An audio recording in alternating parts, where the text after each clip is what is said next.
तो चला बात करबो नगरीय निकाय चुनाई के छत्तीसगढ़ में नगरीय निकाय चुनाई और त्रिस्तरीय पंचायत चुनावी एक संग करे के ऐलान हो गए है।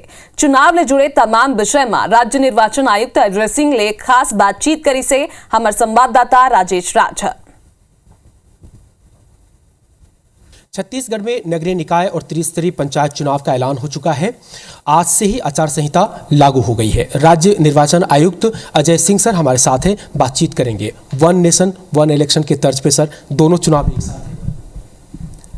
दोनों चुनाव जो प्रदेश में नगरीय निकाय और पंचायत के हैं तो उनकी घोषणा एक साथ हमने आज की है और चुनाव की लेकिन शहरी क्षेत्रों में एक फेज़ में होगा पूरे प्रदेश में और ग्रामीण क्षेत्र में 3 चरण में होगा। जी सर, कुल मिलाकर के 35 दिनों का आचार संहिता आज 20 से लागू हो रही है, 25 को आप एंड कर रहे हैं। बहुत शॉर्ट टर्म में सर एक साथ नगरीय निकाय और पंचायत चुनाव दोनों होने जा रहे हैं। चुनौती क्या होंगी और किस तरह से आपने उसको सर मैनेज करने के लिए प्लान किया है? हमारा प्रयास कम से कम समय में चुनाव कराने का जो है वो उसके कई कारण हैं, क्योंकि लंबे अवधि के कारण आचार संहिता का पीरियड ज़्यादा होता है, कई प्रकार के रेस्ट्रिक्शन होते हैं और बच्चों ख़ासतौर पे जो स्कूल के जो बच्चे हैं तो उनको टीचर्स की ड्यूटी के कारण व्यवधान होता है।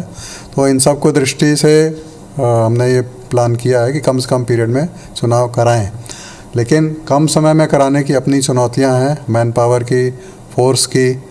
तो उसके लिए हमने जिला स्तर पे और राज्य स्तर पे सभी से पूरा डिटेल में विचार विमर्श करके और उनके सुझाव और उनके अनुभव के आधार पर जो सुझाव दिए गए हैं उसके आधार पे हमने फिर ये प्लान किया है। एक सर इसमें जो बातें आई कि चूँकि मेयर का जो रिजल्ट है वो 15 तारीख को आ रहा है, 11 को उसमें चुनाव हो जाएंगे, 15 को रिजल्ट आ जाएगा और उसके बाद चूँकि वोटिंग होना है पंचायत स्तरीय के लिए, सवाल ये उठ रहा है कि क्या ये परिणाम पंचायत स्तरीय चुनाव की वोटिंग को प्रभावित कर सकते हैं? क्या ये आपके संज्ञान में है सर?